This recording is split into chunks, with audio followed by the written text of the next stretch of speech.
Hello everyone, it's Melanie. I have been stitching and stitching and stitching, and I've been sitting here for probably way too long. I need to get up and walk around, but I keep thinking, I keep trying to get everything perfect to turn the camera on.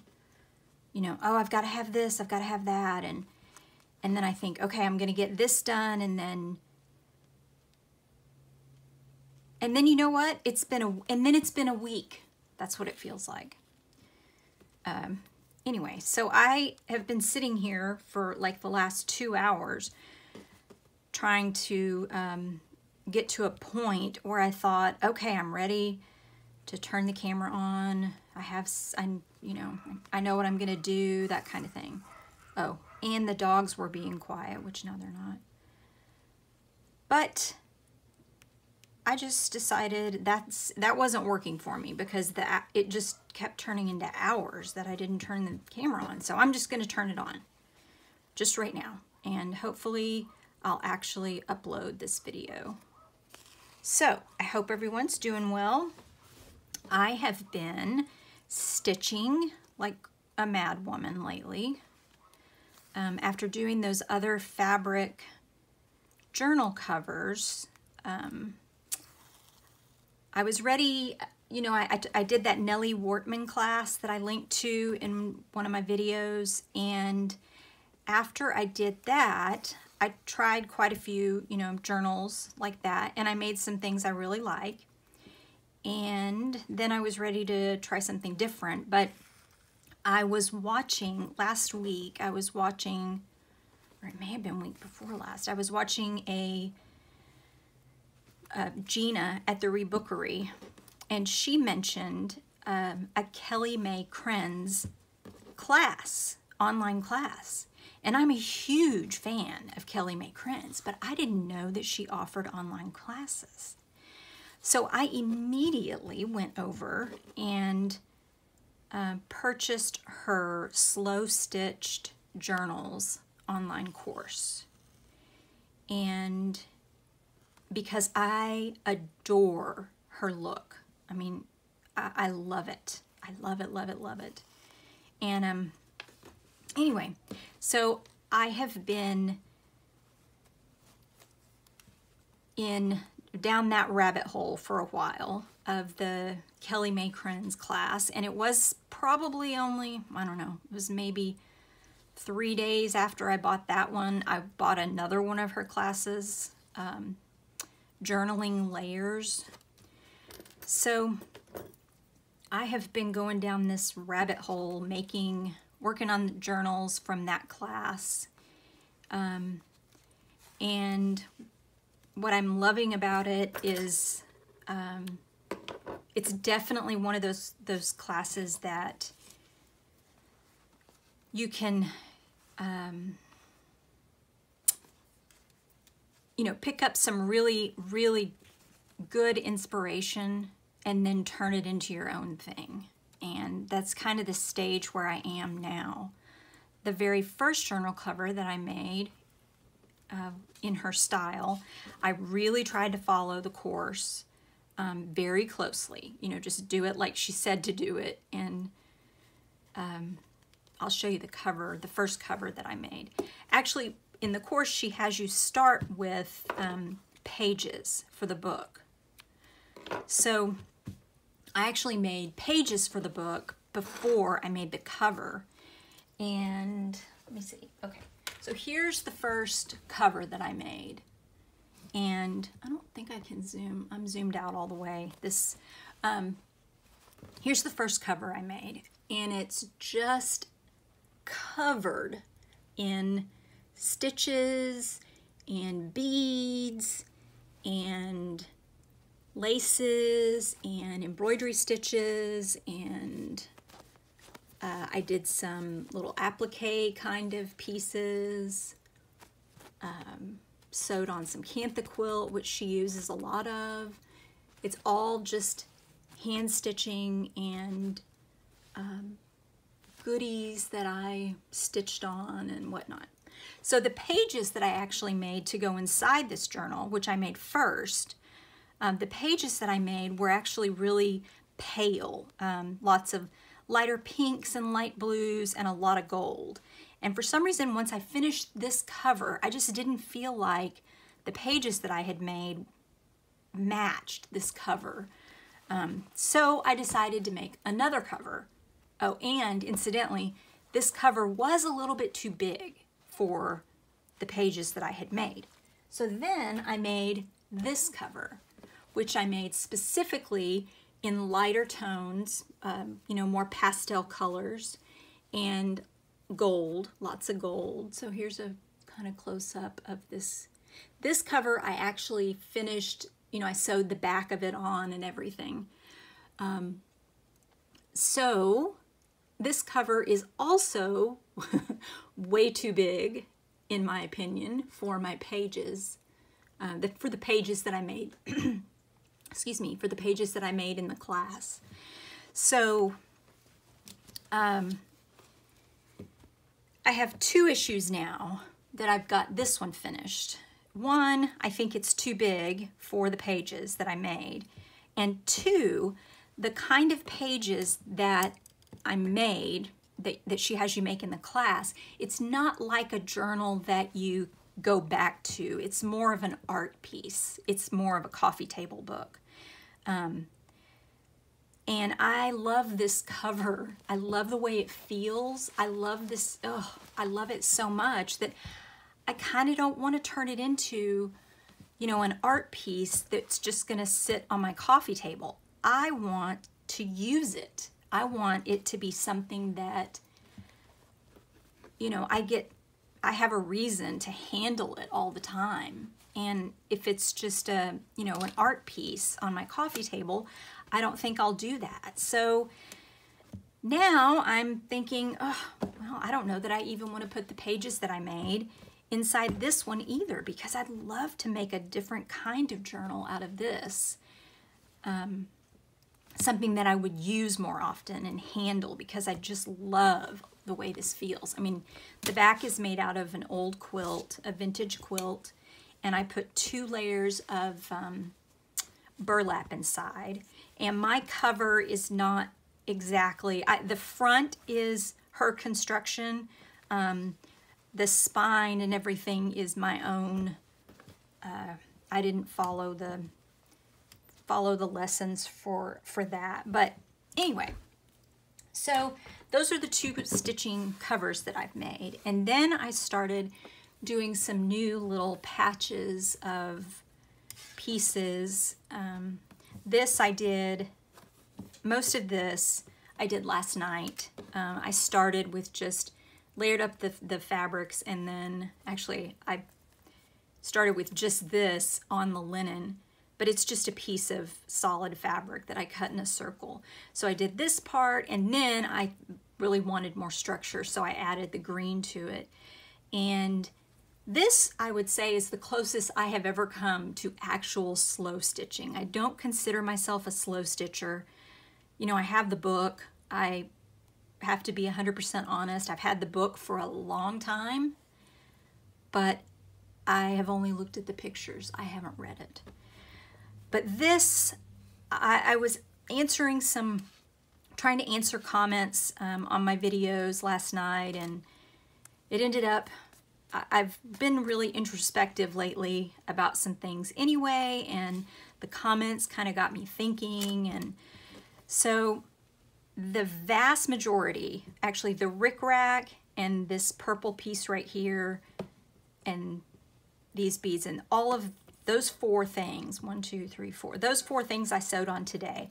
All the rest of this I stitched last night in silence, and my mind was going a million miles an hour thinking about things, and I didn't really think or plan any of it. So I'd say that's the closest I've come to kind of meditative slow stitching. And then today I, you know, sewed a few extra things on there on the outside, and then I started on this one, which is a piece of acantha quilt, and it has some batting behind it to give it some, and a piece of lace. And then, so this one's not really finished, but I started stitching on that one. And then we made one of these in the class, but it's basically a little pocket And it doesn't have anything on the back because the intention originally was to sew it onto the front of a journal. So it would be sewn down. So that's why there's not anything on the back. I made another one for the other journal, but I ended up sewing it onto one of the pages of the journal. So I was thinking, so I made another one, and there's that. So I thought I would turn on the camera again, and I went ahead. This is the little patch I've been working on right now, and then I went ahead and got another little piece ready, so I could sit and chat, and hopefully I don't have to get up. That's the big thing about working on this stitching or working in my sewing room, is that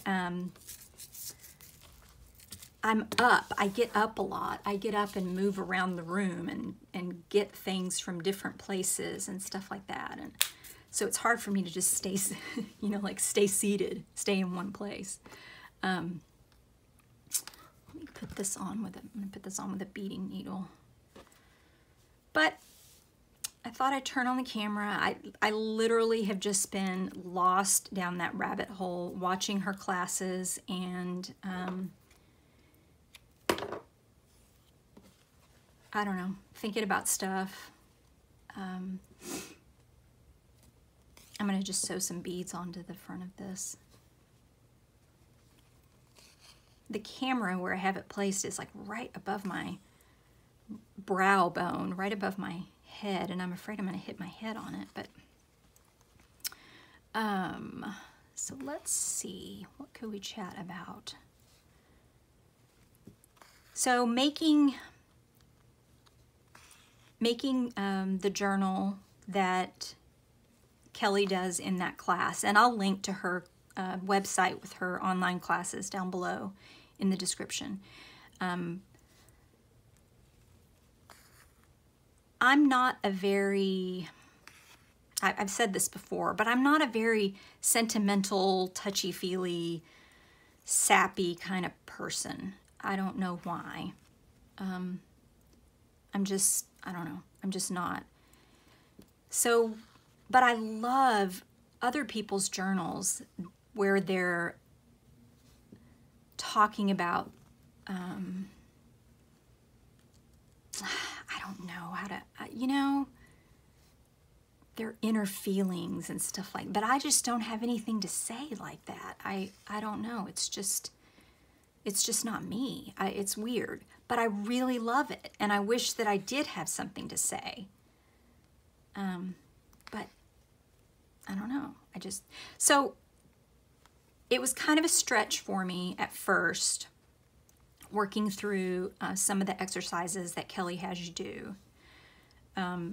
But I was trying to trust the process and just go with it and follow her instruction.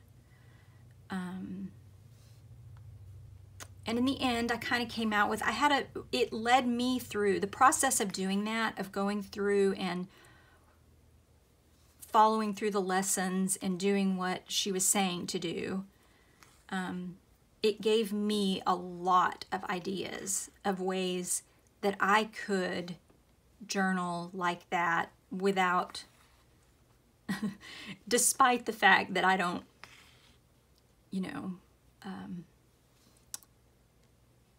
I don't have sayings that I don't know. Maybe I'm not making any sense at all. So one thing that I did put in my book, and I'll show you my journal, the book that I made, I'll show it to you eventually. I'd like to get it bound and show it to you all at once.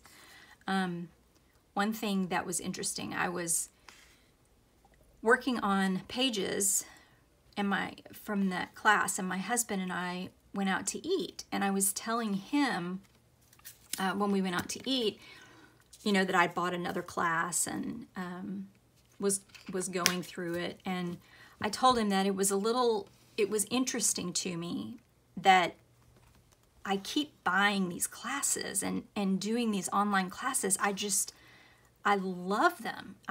And that's a whole nother subject, because I took a Spark type test, which I didn't. It's more, I think, of a career thing, but my Spark type told me that I am someone who loves to learn. My primary thing is learning, and I would be a perpetual student if it was possible. If it didn't cost money, I would be in school constantly.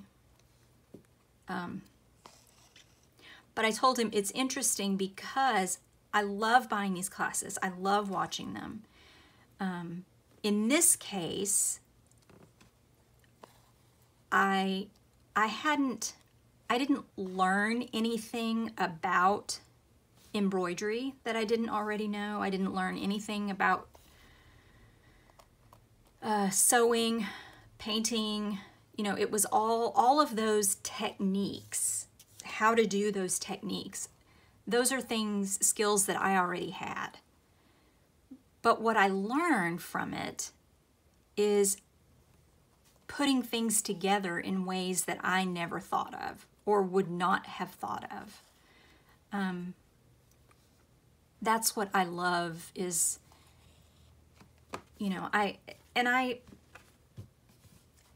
say this, I've said this to people in my real life, but I don't particularly consider myself I don't consider myself terribly creative. I think that I have technical skills. I can, when it comes to, you know, making stuff, things like that, I can do, there's a lot of things I know how to do, but I don't innovate. You know, I'm not the one coming up with the ideas. I'm the one executing things. So I feel like my skill level is more technical ability than it is necessarily that I am creative. But now I've lost my train of thought. Anyway, I really enjoyed, and I'm sure that I will go back to it over and over, because her classes do have lifetime access, you know, as long as that platform, and it's on Rizuku actually, which is the same platform that the Nellie Wortman class was on. So I have been rewatching some of them, you know, going back for other ideas, and it's a really fun class. I like her, you know, she has interesting ways of doing things. But it's given me a lot of ideas, and so I've just been stitching. I've been stitching, and last weekend, when I was kind of really into it, my daughter came home from school, and she was sick, and I really think maybe that it was just allergies that had possibly turned into a sinus infection, but I was really nervous I didn't want to get sick. So I was stitching the whole weekend, and I was also washing my hands like crazy.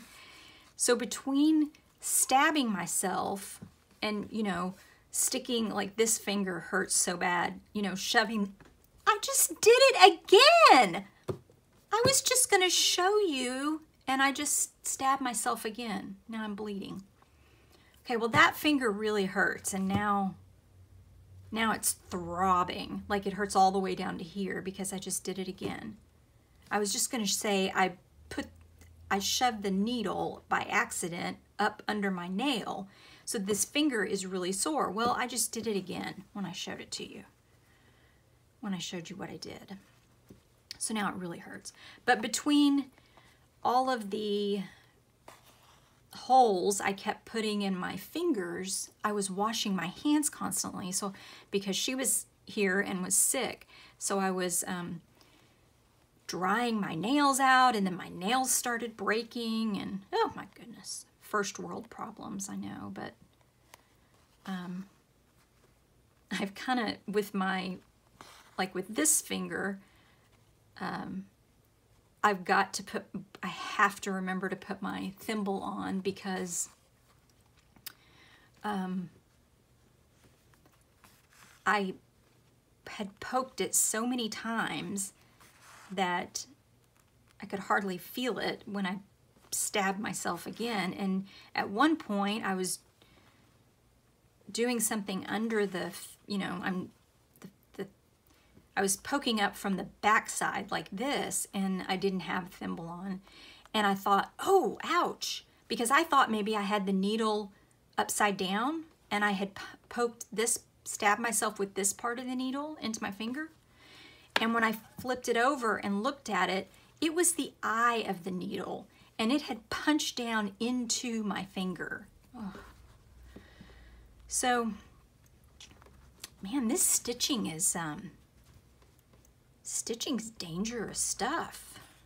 My goodness, my finger hurts now. What a ding-a-ling.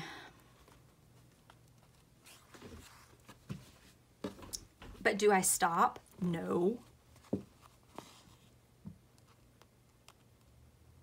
Don't stop. Just keep going. So what I've been doing with some of these is just stitching until I run out of thread.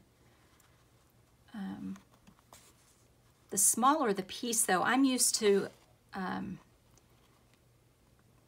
cutting off and working with a much longer piece of thread than is probably advisable.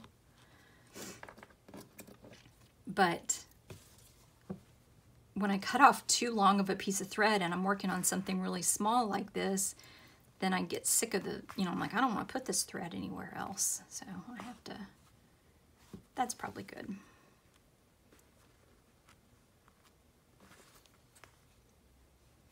You'll have to look, if you're not familiar with Kelly May-Krenz, I'll put the link to her website below, but I'm sure you can get to her other, to her Instagram and those kinds of things from that, from her website, but I might put a link to her Instagram also. I just love her stitching. She was, her work was in Uppercase magazine, and it is just some of my favorite, it's probably my favorite work in that, not magazine. Well, she probably has been in the magazine, not magazine. She was in the Uppercase Encyclopedia, the Stitched, the one about stitching. And I really, really was visually attracted to her work. So now I guess I'm working on another journal cover that I don't have pages for. You know, I could make it into, if I had, you know, if I hadn't already sewn, I could make this into some kind of like, you know, a removable cover for like my composition books or something. You know, this kind of reminded me, now that it's put together with the spine and stuff, it kind of reminded me of a 3-ring notebook cover, you know. I don't know. So I may do that. Do something where I can use it multiple times, you know, not necessarily just use the cover one time, but instead use it, oops, and I can keep using it over and over and over for other things. So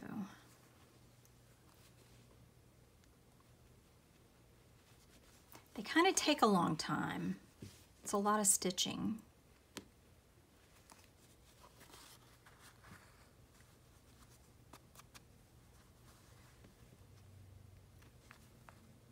So I was answering I'm way behind again on answering comments from my videos. And I was going through last night and working on some. I just did that wrong. Going through last night and working on some, and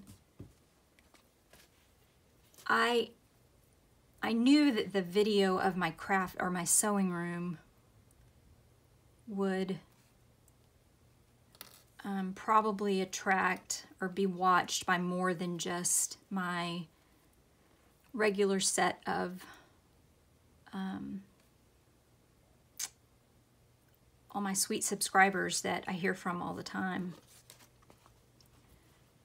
And I was willing to do it because I love seeing where other people do their, where other women create. And, obviously other people like seeing that too because, they publish $20 magazines that people buy to look at other people's spaces. Because I find it inspiring. So the point of it, the video, was to give you some organizational ideas, or maybe you saw some way that I store something that you think, oh, that would work for me. That was the point of the video. So anyway, I was answering comments, and I think I may have gotten a little defensive in some instances. I hope I didn't offend anyone, but I also noticed, and talking about being introspective, I also noticed that I hit 1,900 subscribers, and I would not be honest. It would be dishonest of me to say that I can't wait for my subscriber count to grow, because a lot of things come with that. It definitely seems like, the larger your channel gets, the more negativity you kind of have to deal with. And I definitely question whether or not I have a thick enough skin for that. And then the other thing to me about it, which is what I've been thinking about, I don't like that. It's bearding really bad. The other thing that I've been thinking about, is why I'm doing this.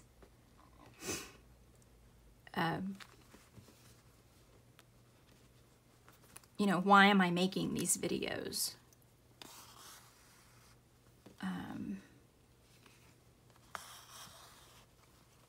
And I don't really know. I got started. There's a video there, I don't know when it's from.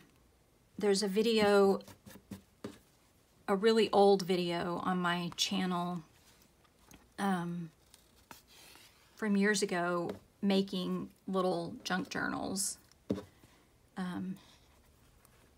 It's like the second or first oldest video that I have.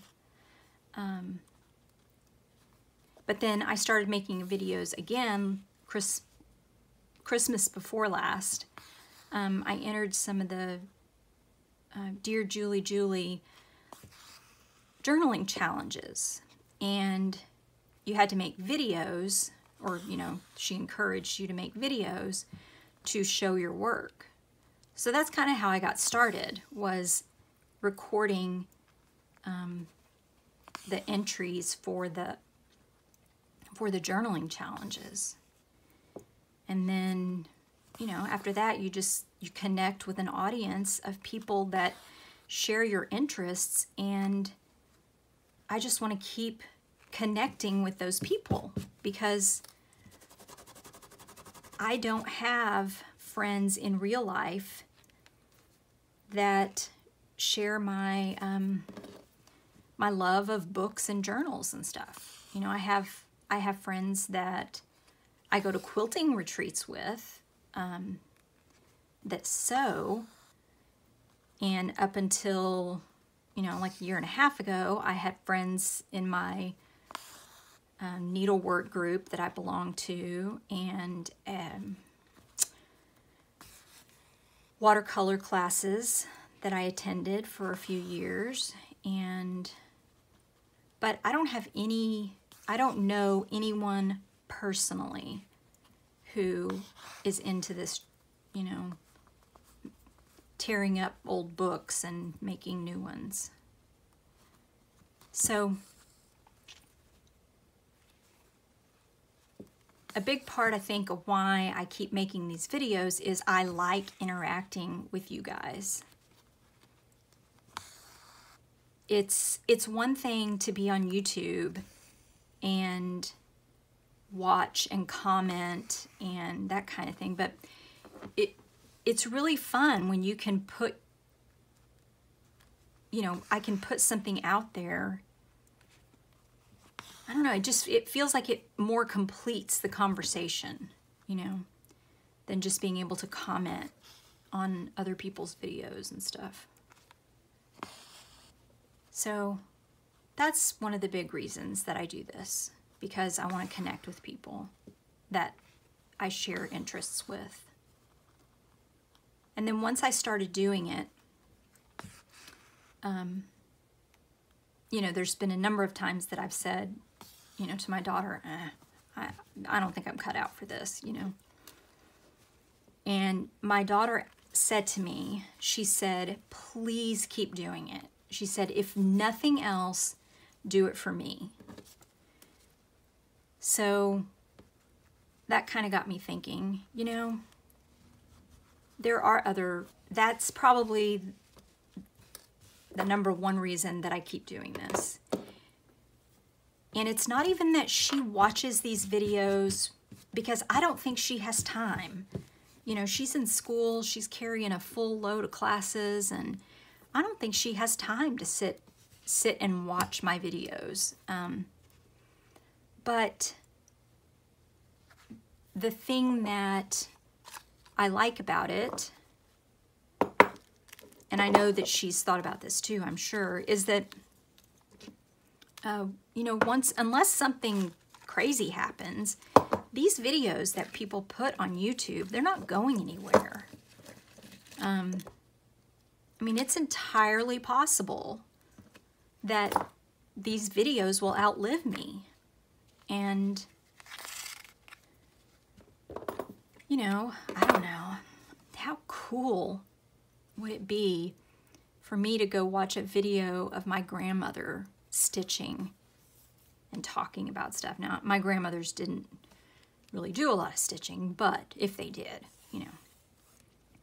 How cool would it be to be able to go and watch something like that and hear, you know, the thought process and hear about their day and what they've got going on and all that kind of stuff. So that's kind of in the back of my head. So I'm doing it for my daughter. She's a big reason that I'm doing it. That I'm making that I keep making videos. I don't like the way that's bearding through there.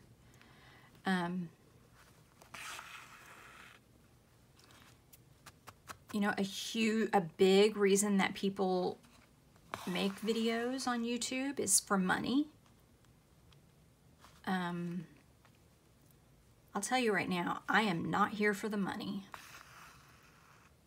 And when I did hit 1,000 subscribers, I felt like I got a lot of pressure from other people that I know in real life to monetize. They were like, how would you not monetize? You know, do it, do it, do it. That was really hard for me to do. One, because I think it's been like 3 years ago or more, YouTube came out with their paid service. And at the time it was called YouTube Red. And they were trying, I think, to compete by creating a lot of their own content, you know, series, television, you know, like what would be television shows, you know, like to compete with Netflix or whatever. And it was called YouTube Red at first. And when you subscribed, it took away all the ads. So I still have that. It's called YouTube Premium now, but I pay $9.99. I think it's $9.99. I pay $9.99 a month to not watch ads on YouTube. And I don't think I've seen an ad on YouTube in 4 years, unless I'm watching on somebody else's account.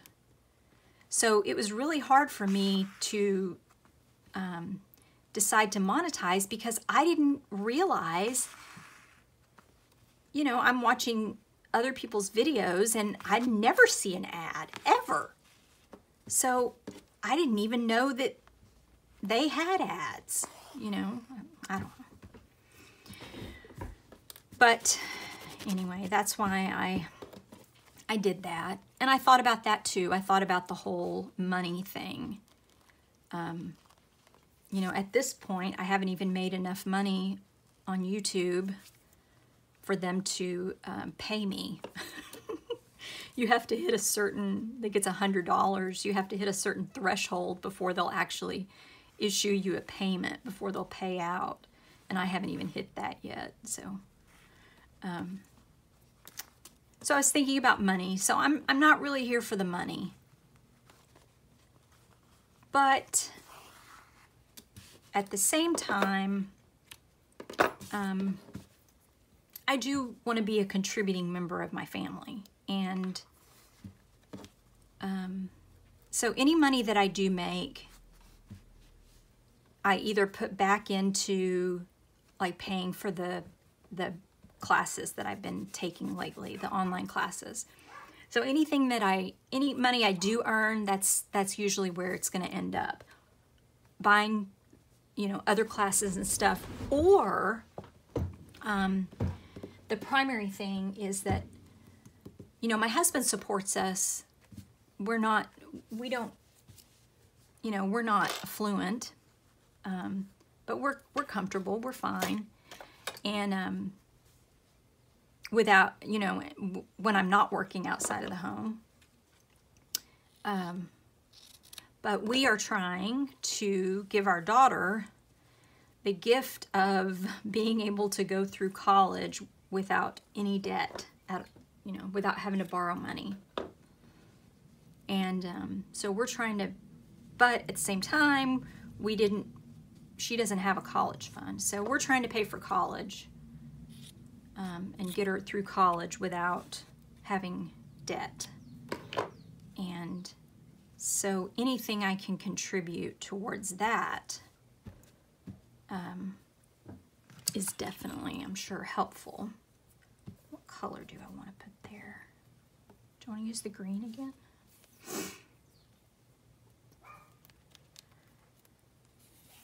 Oh, I could just go down. I've just been thinking about so much stuff. I could just go down just talk about this forever, but I doubt you want to listen to that.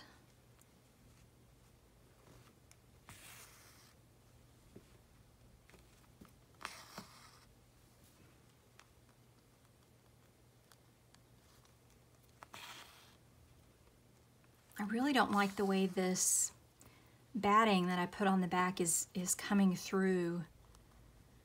It's bearding through very, very heavily. I feel like it didn't do that on this one. This is a different batting though. I've just been grabbing pieces of batting from my little batting scrap bag. So there's all different kinds of batting in there that I've used. It's all quilt batting scraps. Batting that I've used in quilts. But this one is particularly soft and it's coming right through.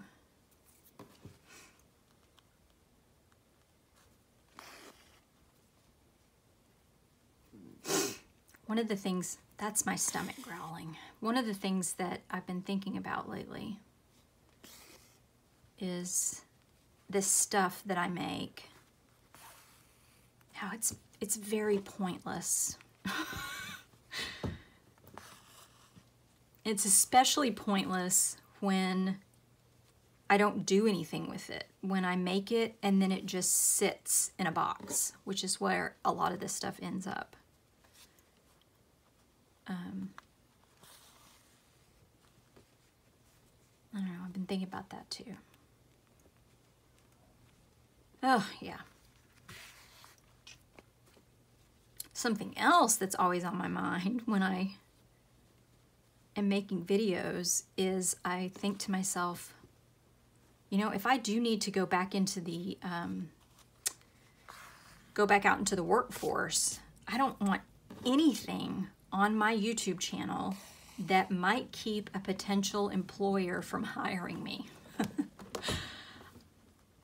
I don't want to say anything or do anything that, you know, when I go to get a job and somebody Googles me and they're like, oh my goodness, did you see her YouTube channel? Don't hire her. Just so you know, I'm an excellent, excellent worker. Very hard worker, very dedicated. Please hire me if I'm looking for a job.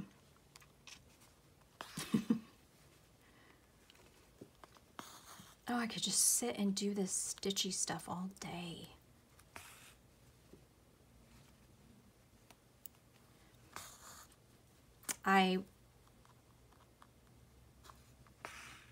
Oh, I know what I was talking about earlier. I was telling you about when I went to dinner with my husband, and I was telling him that I didn't really, I don't really learn any technique from these classes that I take online. But what I end up, you know, I told him, what I end up learning is ways to put things together that I never thought of and that kind of thing. And he said, which I thought was dead on for what I was trying to express. He said that he understood. He said it's like a musician who, you know, you can play an instrument and you can master all the notes and all the chords, but that doesn't necessarily mean that you're writing the song, that you write the songs, that you're a songwriter. And that's exactly what I was thinking. It's like, I know all the notes and all the chords, but I don't write the songs. I don't put them together, you know? Oh, that's cute. Okay, that needs to go there. So I thought that was a really great analogy for how I was kind of feeling about these classes.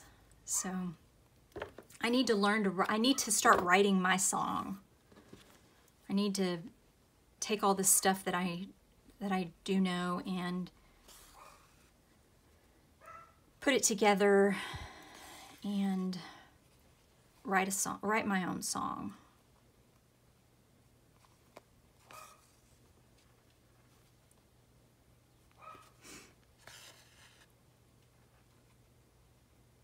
Some of these little pieces of fabric, because I like the edges to be straight, so, you know, if something's unraveling like that, I'll take it off. But sometimes I stitch on such tiny little pieces of fabric that they're gone, they disintegrate by the time I finish straightening up all the edges. Wow, that is really coming through. I need to remember not to use this, try not to use this same batting again.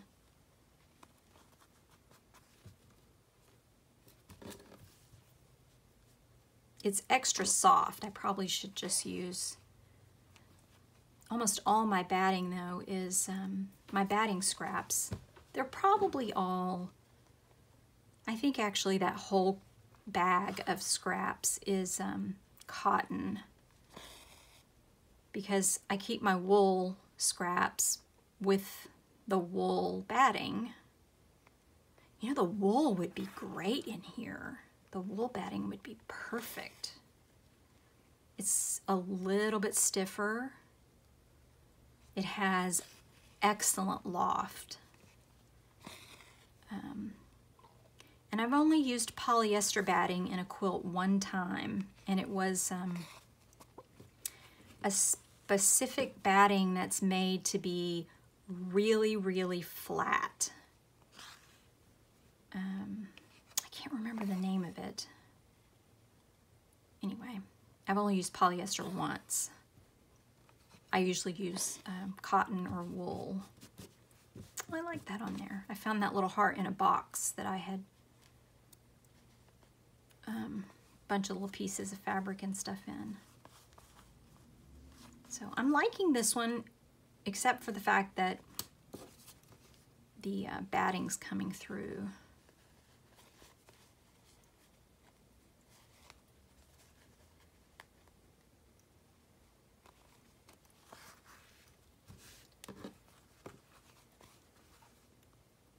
So I guess this video is kind of, didn't really have much to share. You know, the stitching isn't necessarily the most interesting thing to watch. And depending on what I'm doing, what I'm stitching, it's hard for me to kind of carry on a conversation at the same time.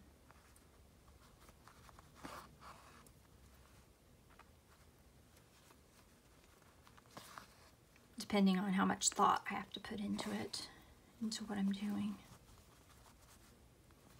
But it really is fun.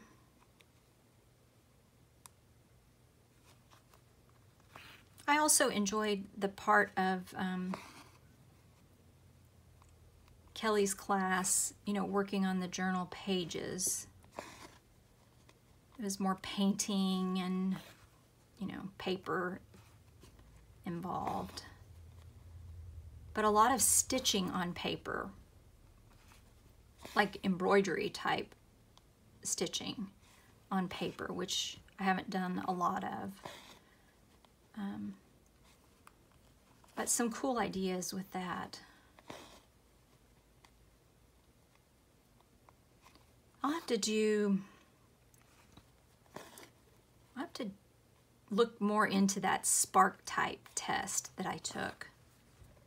It said that I was a maven, which is someone who just thrives on learning new things. And my secondary type was maker, that I have to be doing things with my hands and creating stuff. And at first, when I did the little test thing, I thought, oh, why wouldn't I have gotten maker first? But you know, the more I thought about it, I think it's dead on for me, because it kind of made sense. You know how I sort of tend to start things and then I do them for a while and then I'm bored with it and I move to something else? You know, like making these book covers and those fabric books and stuff. It's like I do it for a while and then I'm done. I want to move on to something else. And I do that in a lot of my crafts and my art and things like that. And it makes sense that my primary, the primary thing kind of driving me is the fact that I'm learning something new. And, you know, once I've made 5 or 6 books, using the same, do I like that together? Using the same method, then I feel like I'm not learning anything anymore, so I'm ready to move on. So it's more about, that's not gonna fit. It's more about, yeah, that's not a good needle for that. It's more about, I need to constantly be learning something.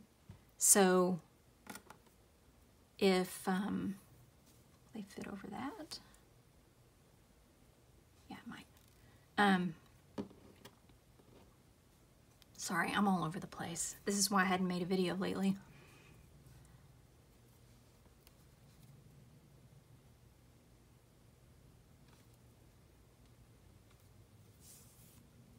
You know, I learn something, I do something, and then I feel like I get a grasp of it. And so in a sense, I'm not actively learning anything anymore, and I'm ready to move on to whatever the next project is, where I can learn something new. I don't know, kind of interesting. It was also interesting because my husband, I got my husband to take the little spark type test, and he got the exact same thing. He got that he was a maven, all about learning, with a maker as his secondary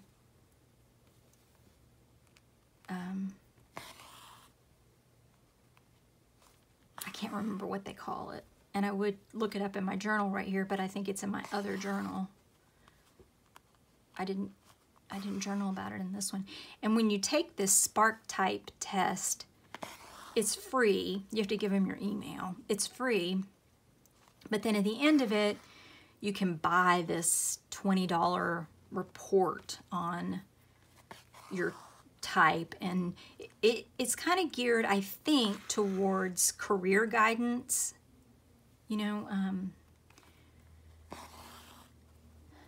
choosing the kind of work that you could be most satisfied in and stuff like that. I didn't buy the little report, but mostly because right at that moment when I got it, I was like, why am I not a maker? That's weird. I was thinking I didn't answer these correctly. Anyway, but the more I think about it, I think, you know, it's dead on. So maybe I do need to go back and buy the little report and see what it says. See what else it says about me.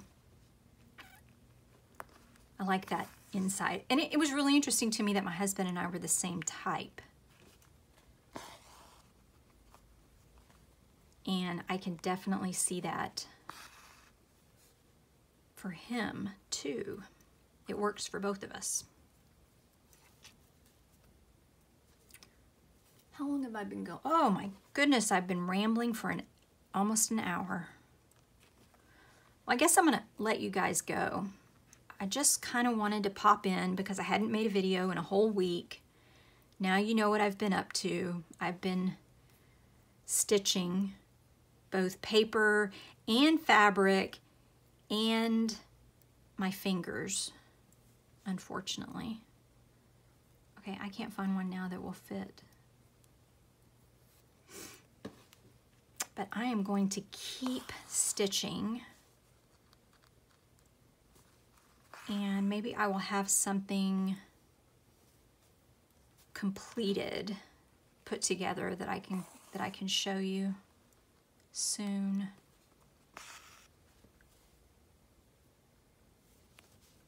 So check out Kelly May-Krenz.